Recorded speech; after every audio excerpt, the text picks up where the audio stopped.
Hello साथियों, नमस्कार। आपने देखना शुरू कर दिया है आपका अपना YouTube channel DS Mishra official और आपके अपने चैनल पर इस खास वीडियो सेशन में आपका हार्दिक स्वागत है। और यह वीडियो संबंधित होगा कि आज प्रधान शिक्षकों के वेतन विसंगति के मामले में जो पटना हाई कोर्ट में सुनवाई हुई है, तो माननीय न्यायालय में सुनवाई के दौरान क्या कुछ हुआ है और आगे क्या कुछ होने वाला है, उसी पर पूरी बातचीत करूंगा, विश्लेषण करूंगा कि आखिर इस केस में क्या कुछ अपडेट है और आगे क्या कुछ संभावनाएं हैं, उसी पर पूरी बातचीत होगी। तो वीडियो खास होगा, अंत तक मेरे साथ बने रहेंगे। और यदि चैनल से अब तक नहीं जुड़े होंगे तो चैनल को सब्सक्राइब करके बेल आइकन को प्रेस कर लेंगे। आगे भी प्रधान शिक्षक, प्रधानाध्यापक से जुड़ी हर महत्वपूर्ण जानकारी आप तक पहुंचती रहेगी। तो जो हेड टीचर के मामले में आज सुनवाई होनी थी, वह सुनवाई आज हुई है। और यह जो केस था, यह नया केस था। एक जो केस पहले वाला था उसका आज तो नहीं था, लेकिन आज उस केस की भी चर्चा हुई है, उस पर भी बात करूंगा। लेकिन ये जो एक फिर से फ्रेश केस किया गया था, CWJC 4949/2026, यह जो नया केस फाइल किया गया था इसी महीने में, अप्रैल में इसका जो फाइलिंग हुआ था, तो इसमें आज जो सुनवाई हुई है वह माननीय जस्टिस आलोक कुमार सिन्हा के बेंच में सुनवाई हुई है। और आज के सुनवाई में क्या कुछ हुआ है, आइए इसको हम लोग देखते हैं। तो इसका सारांश ये है कि आज जो सुनवाई हुई है प्रधान शिक्षकों के वेतन विसंगति के मामले में, उसमें जो याचिकाकर्ता हैं यानी जिन्होंने यह केस किया है, उन लोगों के द्वारा इस केस के जल्द सुनवाई और निष्पादन के लिए जो है माननीय न्यायालय में गुहार लगाया गया है।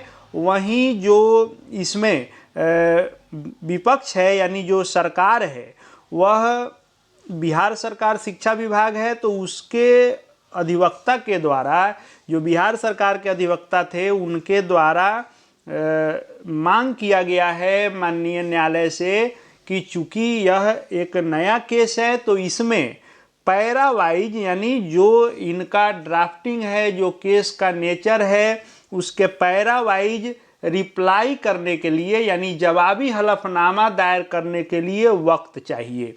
और इन्होंने माननीय न्यायालय से जो समय मांगा है उसमें इनको 4 सप्ताह का 4 वीक टाइम ग्रांटेड, यानी इनका जो डिमांड था, इनका जो प्रेयर था माननीय न्यायालय से कि हमें इन सभी मुद्दों पर पैरावाइज एक एक करके जवाबी हलफनामा देने के लिए हमें 4 सप्ताह का समय दिया जाए, जिसको माननीय न्यायालय ने स्वीकार करते हुए जो है इसमें जो बिहार सरकार है प्रतिवादी के रूप में, इनको 4 सप्ताह का समय दिया गया है। साथ ही इसमें एक चीज और हुआ है कि जो याचिकाकर्ता हैं, इनके अधिवक्ता के द्वारा ये बातें रखी गई है कि पिटिशनर के अधिवक्ता ने ये बातें कही कि सिमिलर मैटर में यानी सेम प्रधान शिक्षकों के वेतन विसंगति में एक और केस है जो CWJC नंबर 439/2026 का ही है, यह पेंडिंग है। और इस पेंडिंग केस को चूंकि सेम नेचर का केस है, इसलिए इस केस के साथ जिसकी सुनवाई आज हुई है, इसके साथ टैग कर दिया जाए ताकि दोनों केस के मामले का निष्पादन हो सके और इस पर सुनवाई हो सके और जल्द सुनवाई हो सके। इसको लेकर के माननीय न्यायालय में याचिकाकर्ता के अधिवक्ता के द्वारा प्रार्थना की गई है, जिसमें पहले टॉप 20 में इस केस को शामिल करने की बात माननीय न्यायाधीश की ओर से आई है। फिर याचिकाकर्ता के अधिवक्ता के द्वारा प्रार्थना किया गया है कि चूंकि यह कितने दिनों से लंबित मामला है और यह जितना अधिक दिन जाएगा वेतन विसंगति का मामला उतना ही गहरा होता जाएगा, इसलिए इसको प्राथमिकता के तौर पर टॉप 10 में शामिल किया जाए।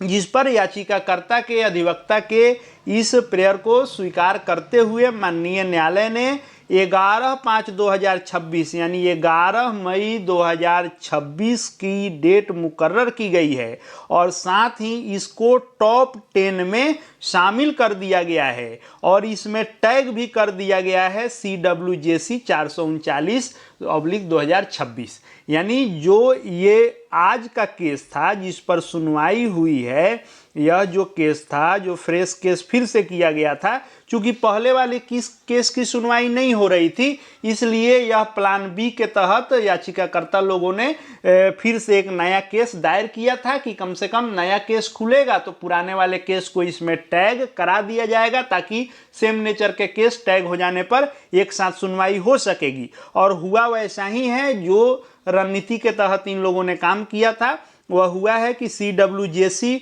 49/2026 और CWJC जो 439/2026 है, इन दोनों केसों को एक साथ टैग कर दिया गया है।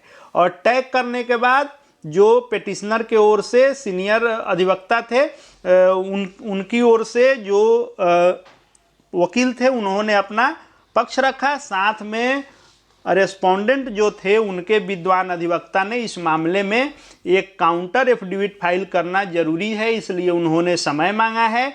और प्रतिवादी ने यानी बिहार सरकार ने प्रार्थना की है कि आवेदन में किए गए दावों का पैरावाइज उत्तर देते हुए विस्तृत जवाबी हलफनामा दायर करने के लिए 4 सप्ताह का समय इनको दे दिया गया है माननीय न्यायालय की ओर से। और जो ऊपर हम लोगों ने देखा है कि याचिकाकर्ता की ओर से उपस्थित विद्वान के वरिष्ठ वकील ने प्रस्तुत किया कि सेम नेचर का मामला जो 439/2026 है यह विचाराधीन है, इसलिए इसको भी टैग किया जाए, जिस पर जो है यह अंतरिम आदेश है कि जैसा कि प्रार्थना की गई है, इस केस को 11 मई 2026 को टॉप 10 में, टॉप 10 केस में डालने का आदेश है और इसके साथ इस 439/2026 केस को टैग कर दिया गया है। तो अभी तक का यह अपडेट है। अब आगे क्या होगा, तो आगे ये होने वाला है कि 439/2026 यानी ये दोनों सेम नेचर के केस जो हैं हेड टीचर के वेतन विसंगति के मामले को लेकर के, यानी 49 और प्लस 439, ये दोनों जो केस हैं इन दोनों को एक साथ टैग कर दिया गया है और टॉप 10 में इसको शामिल कर दिया गया है।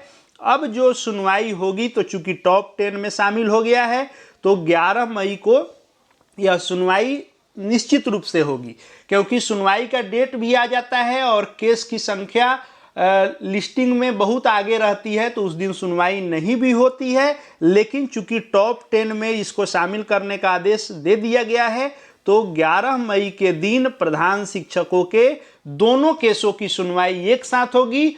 तब तक इस बीच में बिहार सरकार की ओर से अपना जवाबी हलफनामा दायर किया जाएगा। अब उस दिन देखने वाली बात होगी कि दोनों पक्ष के अधिवक्ता अपने अपने पक्ष में क्या दलीलें रखते हैं, क्या कुछ बहस होता है। चूंकि न्यायालय का मामला है तो अभी कुछ भी इस पर टिप्पणी नहीं किया जा सकता है कि जीत होगी कि हार होगी, क्या कुछ होगा। लेकिन अभी केस में वक्त लगेगा, ये चीज़ स्वीकार करना होगा, क्योंकि अब इधर से जवाबी हलफनामा होगा, फिर उस दिन बहस होगा। हो सकता है कि आवश्यकता हो तो याचिकाकर्ता की ओर से फिर कुछ उसमें काउंटर किया जाए, एक आध जो है डेट और मिल सकता है। लेकिन केस रिजेक्टेड नहीं है, केस अभी बना हुआ है और नया केस करके इन दोनों केसों को टैग करा देने का मतलब ये हो गया है कि केस में हम लोग जो प्रधान शिक्षक के रूप में जो लोग भी हैं वे बने हुए हैं और अभी कुछ भी नहीं कहा जा सकता है। कुछ भी कहना जल्दबाजी होगी। देखने वाली बात होगी कि दोनों पक्ष के अधिवक्ता अपने अपने तर्क रखते हैं तो माननीय न्यायालय को कन्विंस करने में कौन सफल रहते हैं। याचिकाकर्ता के अधिवक्ता अगर सफल रहते हैं तो निश्चित रूप से कामयाबी प्रधान शिक्षकों को मिल सकती है। आगे जैसे जो अपडेट आएगा आपके लिए लेकर के आऊँगा। चैनल से जुड़ जाएंगे, चैनल को सब्सक्राइब करके बेल आइकन को प्रेस कर लेंगे। साथ ही हमारे Telegram channel DS Mishra official से जुड़ सकते हैं, वहाँ भी हर अपडेट आपको मिलते रहेंगे। इस वीडियो को देखने के लिए आपका बहुत बहुत धन्यवाद।